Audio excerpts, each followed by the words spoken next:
Salam, hər vaxtınız xeyir. Yeni videomuza xoş gəlmisiniz. Bu videodan etibarən artıq biz şəbəkənin əsaslarına giriş eləyəcəyik. Bu dərslikdə 4 əsas video olacaq. Bu video yayımlanan zaman artıq digər videolarda kanalda eyni zamanda yayımlanmış olacaq. Yəni siz bu videonu izləyən zaman digər videolara da eyni şəkildə göz gəzdirə bilərsiniz. Daha çox bu tərzdə video üçün kanala abunə olub videonu like eləməyi unutmayın. Dostlarınızla da bölüşsəz mənə dəstək olmuş olarsınız. Qeyd etdiyimiz kimi biz şəbəkədən start verəcəyik, daha sonra OSI, LAN, WAN və bundan bənzər digər şəbəkə ilə əlaqəli anlayışlar keçəcəyik. Burada biz avadanlıqlar haqqında danışacağıq və sizə mümkün olduğu qədər detallı şəkildə izahat verməyə çalışacağam. Ümumi olaraq şəbəkə nədir? Şəbəkə avadanlıqların bir-birləri ilə əlaqə qurmaq üçün istifadə etdiyi ümumi standartlar, addımlar toplusudur. Məsələn, necə ki, insanlar bir-birləri ilə əlaqə qurmaq üçün bəzi addımları izləyirlər. Məsələn, biz eyni dildə danışmalıyıq ki, bir-birimizi anlayaq. Kommunikasiya quran zaman səs tellərimizdən istifadə edirik, eyni dildə danışırıq. Bu, deyək, insanların kommunikasiya qurmaq üçün istifadə etdiyi bəzi addımlardır. Eyni şəkildə avadanlıqların da, IT ilə əlaqəli digər cihazların da öz aralarında kommunikasiya qurmaq üçün istifadə etdikləri anlayış şəbəkə olaraq ümumiləşdirilib. Yəni, şəbəkə dedikdə bizim ağlımıza IT avadanlıqlarının kommunikasiyası gələ bilər. İlk olaraq biz şəbəkə dedikdə OSI modelindən başlayırıq. OSI modeli nədir? Şəbəkənin təməl daşıdır. Yəni burada da qeyd olunduğu kimi 7 əsas mərhələdən ibarətdir və cihazlar arasındakı kommunikasiyanı 7 əsas mərhələ içində izah eləyir. Növbəti slaydda biz bunun niyə yarandığını, ümumi məqsədinin nə olduğunu və arxasındakı fikrin nə olduğu haqqında da danışacağıq. Sadəcə ümumi olaraq nəzərinizdə saxlayın ki, OSI modeli şəbəkənin təməl daşıdır və 7 mərhələli şəkildə kommunikasiyanı özündə ehtiva eləyir. OSI modeli nədir? Açıq sistemlərin qarşılıqlı əlaqə modeli deyə tərcümə olunur. Open System Interconnection sözlərinin isə qısaltmasıdır. Şəbəkə rabitəsinin necə işlədiyini anlamaq üçün 1978-ci ildə ISO tərəfindən hazırlanmış konseptual çərçivədir.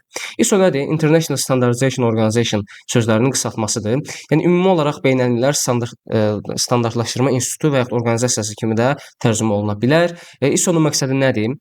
Sadəcə şəbəkədə və ya IT-də yox, ümumi olaraq belə deyim, ağlınıza gələ biləcək bir çox sahədə standartlar təşkil edən bir institutdur və biz bunu informasiya təhlükəsizliyində tətbiq eləyirik. OSI modelinin də ortaya çıxması ISO tərəfindən təklif olunan bir konseptual yanaşma olub.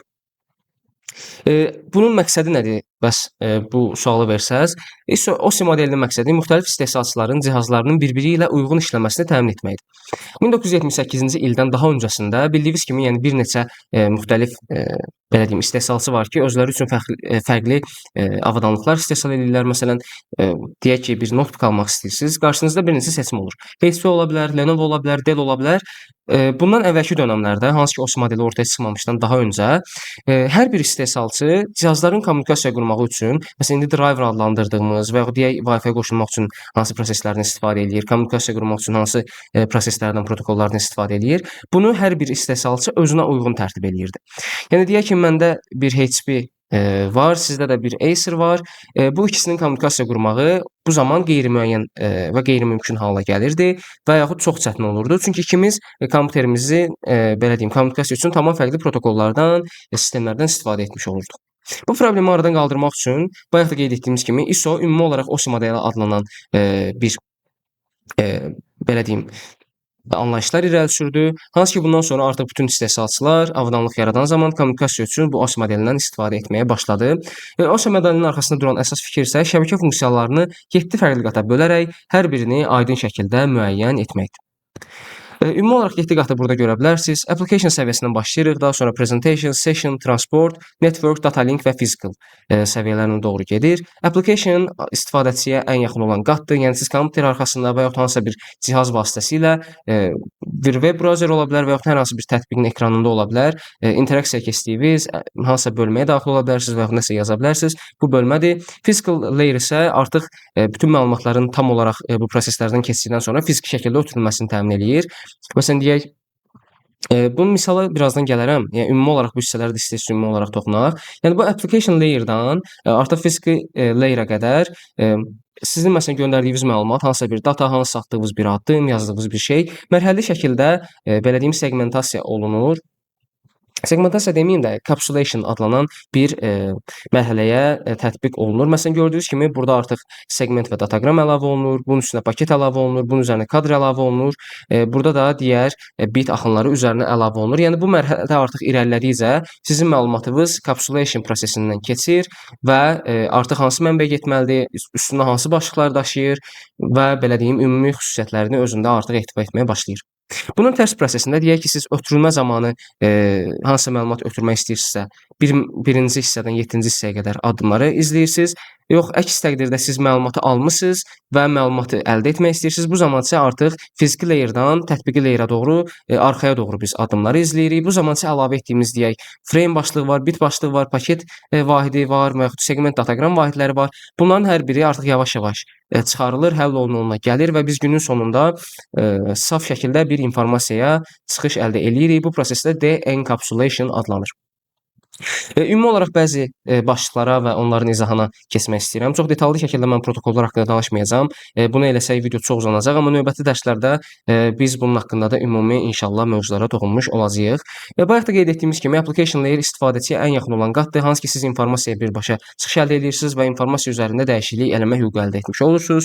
Bunun üçün HTTP, FTP, DNS və buna oxşar bir neçə müxtəlif protokollar istifadə olunur. HTTP bildiyiniz kimi brauzerdə istifadə olunan məlumatın sizə ötürüldüyü bir protokoldur. Hansısa bir veb saytın önündə HTTP məsələn 2.www.nəbilimnəsə.com. Məsələn, burada HTTP, HTTPS protokollarından istifadə olunur. Bu sizə veb saytı təqdim etmək üçün istifadə olunan bir protokoldur. Daha sonra DNS protokolu haqqında danışaq. DNS nədir? Domain name system olaraq tərcümə oluna bilər. Məsələn, deyək ki, google.com, məsələn, deyək HTTPS google.com məsəl üçün dedik. Burada HTTP bu veb saytın bizə hansı protokol üzərindən təqdim olunduğunu göstərir. Daha sonra www da eyni şəkildə protokoldur. Google.com isə artıq domain adıdır. Məsələn, google.com domain adı ola bilər, Kronos Edu domain adı ola bilər. Yəni domain adlarını ümumi özündə ehtiva edən bir protokol da DNS protokoldur. Siz bu DNS-in vasitəsilə belə deyim hansısa bir veb saytın birbaşa adını yazaraq, məsələn google.com yazaraq həmin veb saytın birbaşa resurslarına çıxış əldə edirsiniz. Bu nə üçün istifadə olunur? Bir sual yaransa, bu da belə olur. Deməli, deyəm ki, məsələn google.com əslində bizim gördüyümüz google.com kimi bir serverdə tutulmur. Onların hər birinin müəyyən bir IP-si olur.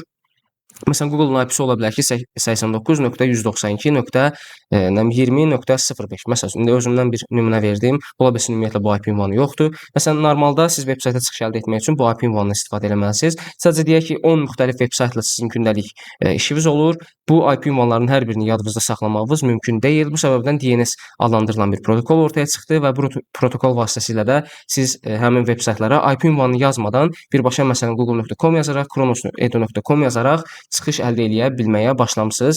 Daha sonra təqdimat hissəsinə gələk, presentation hissəsinə gələk. Burada məlumatın tərcüməsi, sıxılması və şifrələnməsi nəzərdə tutulur və əlavə olaraq da sizə məlumatın hansı formada təqdim edildiyi də eyni şəkildə göstərilmiş olur. Məsələn, hər hansı bir məlumat sizə şəkil formatında təqdim olunursa, PNG, JPG formatında təqdim oluna bilər. Deyək hansısa bir arxiv faylı formatında təqdim olunursa, 7Z QZIP formatında təqdim oluna bilər, RAR formatında təqdim oluna bilər. Bu mərhələdən presentation hissəsi məhsuldardır. Daha sonra gələk session hissəsinə. Sizin ümumiyyətlə hansısa bir veb saytda və ya hansısa bir informasiyaya çıxış əldə edən zaman sizlə həmin informasiya mənbəyi arasında olan ümumi proses seanslar üzərində baş verir. Yəni sizinlə belə deyim, həmin mənbə arasında bir seans qurulur və bu seansın müddətidir, bu seansda baş verən proseslərdir. Belə deyim, bunların hər biri qeyd olunur. Daha sonra siz həmin mənbədən çıxış etdikdə isə bu seans dayandırılır. Bu prosesdən məhsuldar isə bizdə OS modelinin 3-cü addımı olan session addımıdır. Daha sonra biz gələk transport layer'ına. Transport layer'ı nədir? Məlumatın hansı formada ötürüldüyünü artıq müəyyən eləyir. Siz burada girdiniz, hissə məlumatlarla tanış oldunuz, deyək əldə etdiniz, daha sonra bir məlumat göndərdiniz. Bu zaman məlumat hansı formada göndərilir və siz hansı formada məlumatı əldə edirsiniz. Bu transport layer vasitəsilə müəyyən olunur. İki dənə əsas protokol burada mövcuddur. TCP və UDP protokolları. TCP protokolu ilə UDP protokolu biraz fərqlidir. Çox detalına girmədən ümumi bir məlumat vermək istəyirəm sizə. TCP protokolunda məsələn göndərilən məlumatın bütövlüyünə çox əhəmiyyət verilir. Yəni məlumatda hansısa bir qırıq qırıqlıq olmağı və hansısa bir hissənin çatışmamağı TCP protokolunda mümkün deyil. UDP protokolunda isə məlumatın bütövlüyündən daha çox məlumatın çatdırılması əhəmiyyətlidir. Yəni UDP protokolu məlumatı göndərir, tam çatıb çatmayıb bu artıq UDP protokoluna maraqlı deyil. Əsas məsələ məlumatın ən sürətli şəkildə qarşı tərəfə çatdırılmasıdır. TCP protokolunda isə sürətli çatdırılmadan daha çox məlumatın tam çatdırılması nəzərdə tutulur. Məsələn, siz necə ki bu YouTube videosunu bir video kimi izləyirsiniz, belə deyim. Bu zaman TCP protokolundan istifadə olunub. Yəni mənim hal-hazırda çəkdiyim video birbaşa YouTube-a yüklənib və YouTube-un serverlərindən sizə bu video qırıq olmadan, tam şəkildə belə deyim, heç bir keyfiyyət pozuntusu olmadan göstərilir. Yox, əgər mən canlı yayın etsəydim, yəni birbaşa məlumat sizə göndərsəydim, bu zaman UDP protokolundan istifadə olunacaqdı. Çünki burada əsas məsələ məlumatın bütöv olaraq göndərilməsi deyil, məlumatın sürətli şəkildə göndərilməsidir, bayaq da dediyimiz kimi. Bu zaman məsələn çox vaxt görmüş olarsınız ki, canlı yayım olan zaman bəzi qırıqlıqlar yaşana bilir, ekranda bəzi pozuntular ola bilir. Bunun da səbəbi həmin məlumatın UDP protokolu vasitəsilə göndərilməsidir. Daha sonra gələk şəbəkə hissəsinə. Şəbəkə hansı məlumatın hara göndəriləcəyini müəyyən etmək üçün istifadə olunur. IP ünvanlaşdırmadır, marşrutlaşdırmadır. Bu şəbəkədə istifadə olunan əsas anlayışlardır. Məsələn, deyək, mən YouTube-un serverindən bir video əldə etmək istəyirəm, videonu izləmək istəyirəm. Bu zaman YouTube-un serverində olan belə deyim, IP ünvanından mənim kompüterimin IP ünvanına və yaxud ümumi olaraq internetə çıxış etdiyim IP ünvanına bu məlumat gəlir və mən o videonu izləyə bilirəm və yaxud hansı bir veb saytda çıxış əldə edən zaman IP ünvanımıza uyğun olaraq sizə təqdim olunur. Bu da şəbəkə hissəsi tərəfindən bizə belə deyim, işimizi şəbəkə hissəsi görür. Daha sonra məlumat bağlantısı hissəsi mövcuddur. Data link olaraq tərcümə olunur. İki qovşaq arasındakı ötürməni özündə ehtiva eləyir. Byte olaraq isə frame byte-dən istifadə olunur. Ən son mərhələdə bayaq dediyimiz kimi fiziki mərhələdir. Fiziki mərhələdə nə nəzərdə tutulur? Kommunikasiya üçün, şəbəkə üçün istifadə olunan fiziki cihazlar, hansısa avadanlıqlar və yaxud ümumi olaraq məlumatın ötürülməsi üçün istifadə olunan kabellər burada nəzərdə tutula bilər. Kabellərin də bir neçə növü var. Burada məlumat fiziki olaraq ötürülür. Elektrik vasitəsilə ola bilər, işıq vasitəsilə ola bilər. Bu da artıq fiziki layer tərəfindən belə deyim, təmin olunur. Keçək növbəti slayda.